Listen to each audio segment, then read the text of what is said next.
ఈ season selection అవుతున్నావు, ఎలా ఫీల్ అవుతున్నావు, ఏంటి బిగ్ బాస్ ముందు ఒపీనియన్ ఎలా ఉంటుంది, ఇప్పుడు నువ్వు సెలెక్ట్ అయిన తర్వాత నీ ఒపీనియన్ ఏంటి? బిగ్ బాస్ ఎప్పుడు ఒక సర్వైవల్ గేమ్ లాగానే చూస్తాను నేను. సర్వైవల్ గేమ్ అది.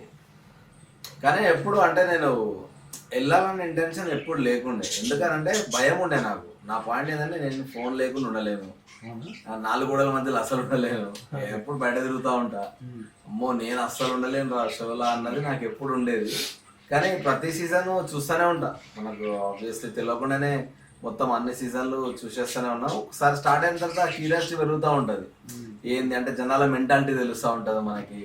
సో ఇదంతా చూస్తున్నప్పుడు లాస్ట్ టైం ఒకసారి నాకు ఫస్ట్ యాక్చువల్గా కరోనా టైంలో ఒకసారి వచ్చింది, కాల్ వచ్చింది, ఇంటర్వ్యూస్ అయింది. ఒక్కసారి అయిన తర్వాత సెకండ్ ఇంటర్వ్యూ కాలేదు. ఆ తర్వాత ఏదో చిన్న ఏం జరిగిందో నాకు తెలియలేదు. ఆ తర్వాత మొన్న రీసెంట్గా రామోనయ్య రిలీజ్ అప్పుడు ఒకసారి ఆప్షన్ వచ్చింది. ఆప్షన్ వస్తే నేను అంటే సినిమా రిలీజ్ ఉంది. సో సినిమా రిలీజ్ ఉంది కదన్నా, ఇప్పుడు వద్దులే తర్వాత అన్నట్టు అనుకున్నా. కానీ ఆ తర్వాత పోయి ఉంటే బాగుండని తెలియదు. ఎందుకంటే చాలా మంది అది రావడానికి చాలా స్ట్రగుల్ అవుతున్నారు. మనకి ఆప్షన్ ఉన్నప్పుడు అంటే option in the sense at least వాళ్ళే అడిగినప్పుడు అట్లీస్ట్ ట్రయల్ చేసినా బాగుండు కదా అని ఫీల్ అయినా. ఇంకా సర్లే ఇంకేం చేస్తాం, మళ్ళీ ఈసారి వస్తే పోదాం అనుకున్నప్పుడు ఈసారి కాల్ వచ్చింది. ఫిక్స్ అయిపోయినా నేను వస్తున్నా 100%. లాస్ట్ టైమే మిస్ అయినా, ఈసారి ఎట్టి పరిస్థితులు వస్తా అని చెప్పి ఇంకా వెళ్ళి ఇంటర్వ్యూస్ అటెండ్ అయ్యి ఫైనల్ చేసుకొని మొత్తం ఓకే అయిపోయిన తర్వాత ఇప్పుడు కొంచెం ఎక్సైట్మెంట్ ఉంది గట్టిగా. సో ఎన్ని రోజులు ఉండగలనుకుంటున్నారు?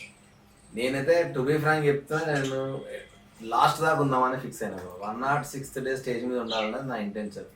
అంటే అయితే పోవద్దు, పోతే లాస్ట్ దాకా ఉండేలాగా ఫైట్ చేయాలి. సో ఆ మైండ్ సెట్ తోటే పోదామని చెప్పి ఫిక్స్ అయిపోయినా. ఇక చూడాలి జనాలు ఎంత దూరం తీసుకెళ్తారు. ఎందుకంటే వాళ్ళ చేతిలో ఉంటుంది ఎండ్ ఆఫ్ ద డే, మనం ఎంత గేమ్ ఆడినా కూడా. అంటే ఇది మెంటల్లీ ఫిజికల్లీ రెండు చాలా. అవును, దానికే భయపడ్డా నేను. పోదామా అని అడిగినప్పుడు కూడా ఒకసారి భయపడ్డది కూడా అందుకే.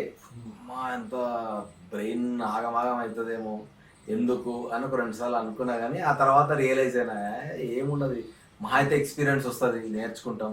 ఒకవేళ మనం లక్కీలీ మంచిగా వెళ్ళినాం అనుకో, మంచి ఫేమ్ వస్తుంది కదా. ఎందుకు నేను ట్రై చేయకుండా ముందే ఎందుకు డిసైడ్ అవ్వడం అని ఈసారి కొంచెం మైండ్ సెట్ స్ట్రాంగ్గా పెట్టుకొని